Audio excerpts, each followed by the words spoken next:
Spacers, gimana nih kabarnya? Di hari yang cerah ini, Football Space akan menemani Anda semua dengan sajian update-update pertandingan sepak bola. Mulai dari berita timnas Indonesia yang sedang berjuang dalam perebutan posisi keempat di Olimpiade Paris, dilanjutkan dengan info mengejutkan dari Marco Reus, sang living legend Borussia Dortmund. Dan segmen yang lucu-lucu kali ini datang dari pemain andalan Liverpool. Ya, siapa lagi jika bukan sang serigala Uruguay, yaitu Darwin Núñez. Sebelum kita mulai, jangan lupa untuk like, follow, dan subscribe ya channel Football Space.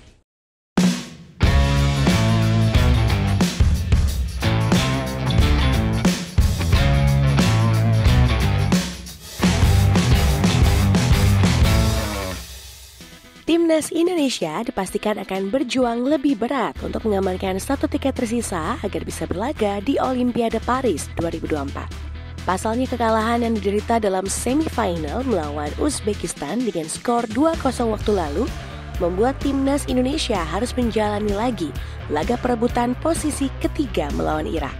Namun nasib tidak baik kembali terjadi kepada timnas Indonesia yang lagi-lagi harus menelan pil pahit setelah dikalahkan Irak dengan skor 2-1 di babak ekstra time.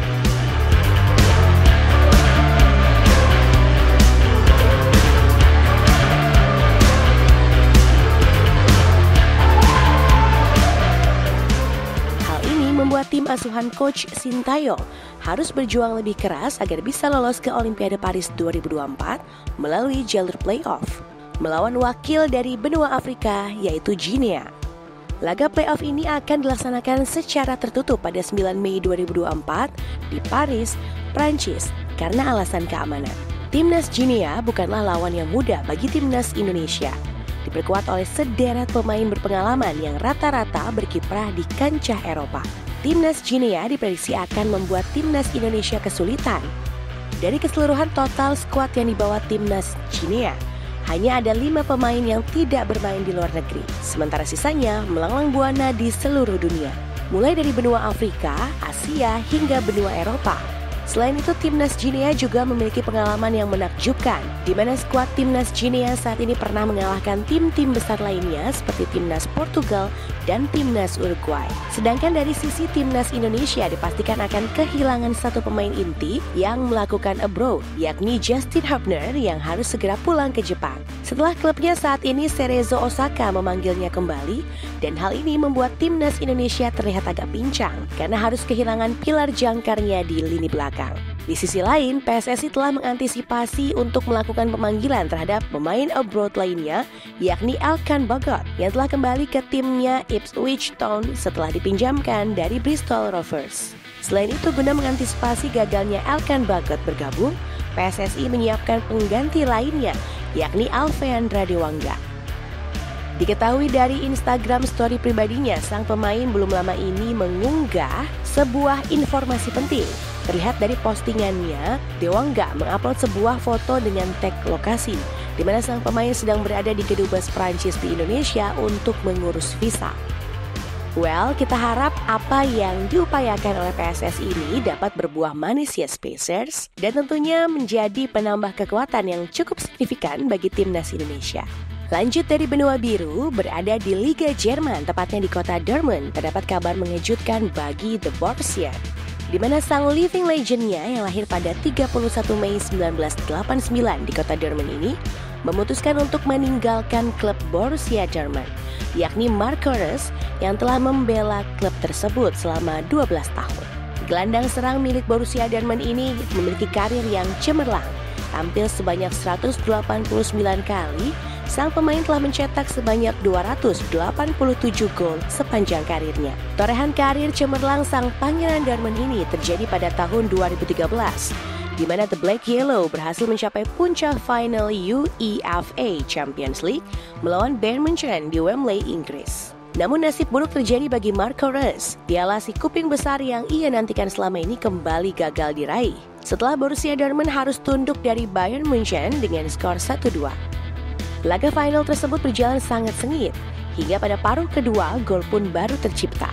Gol pembuka di pertandingan ini tercipta lebih dulu bagi Bayern Munchen yang dicetak oleh Mario Mandzukic di menit ke-60. Lalu Borussia Dortmund berusaha bangkit dengan menyamakan kedudukan lewat penalti Ilkay Gundogan di menit ke-68. Namun naas, asa Marc Kores untuk memenangkan trofi ini harus berakhir pada saat Arjen Robben mencetak gol di menit ke-89. Robben sukses mencetak gol kemenangan setelah berhasil menghadap 1-1 dengan Roman Weidenfeller, sang kiper Dortmund. Kesialan yang menimpa Marc Kores tidak hanya terjadi di level klub saja. Sang pangeran Dortmund ini juga selalu mengalami nasib sial saat di timnas Jerman. Terlebih lagi saat ada event besar yang akan dilakoni oleh timnas Jerman. Seperti yang diketahui, Marc Kores selalu mengalami masalah saat timnas Jerman akan berlaga di level internasional.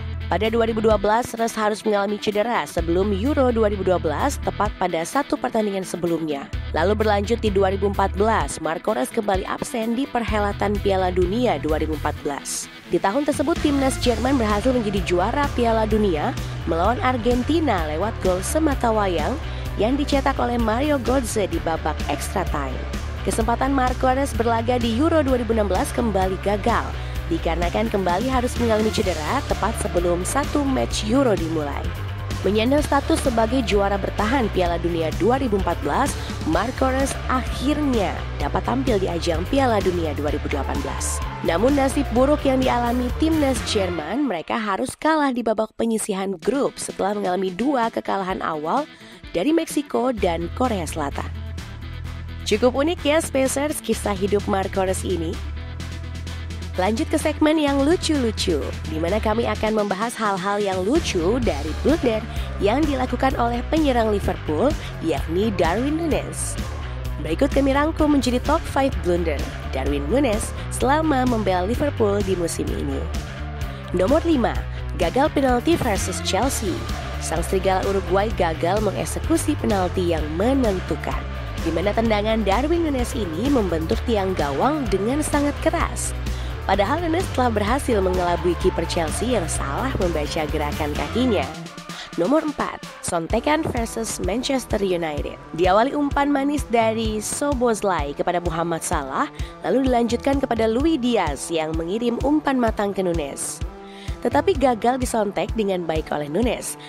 Nomor 3, tendangan versus Union Saint-Gilloise. Permainan cepat yang dilakukan Alexis Mac Allister bersama Muhammad Salah yang dilanjutkan Salah dengan cut inside kepada Darwin Núñez yang tinggal berhadap dengan kiper. Tendangan yang dilakukannya malah menjadi off target dan tidak mengarah ke gawang. Nomor 2, peluang melawan Luton. Bermula dari umpan silang yang dikirim oleh Trent Alexander-Arnold, lalu disundul oleh Muhammad Salah sekaligus memberi umpan ke Núñez. Namun sayang, peluang di gawang yang hampir kosong ini tak dapat juga dimanfaatkan oleh Darwin Núñez.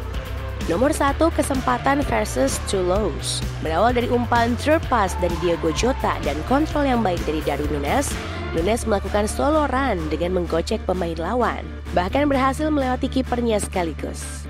Núñez yang hanya tinggal berhadapan dengan gawang yang kosong kembali gagal mencetak gol setelah tendangannya keluar dan tidak mengarah gawang.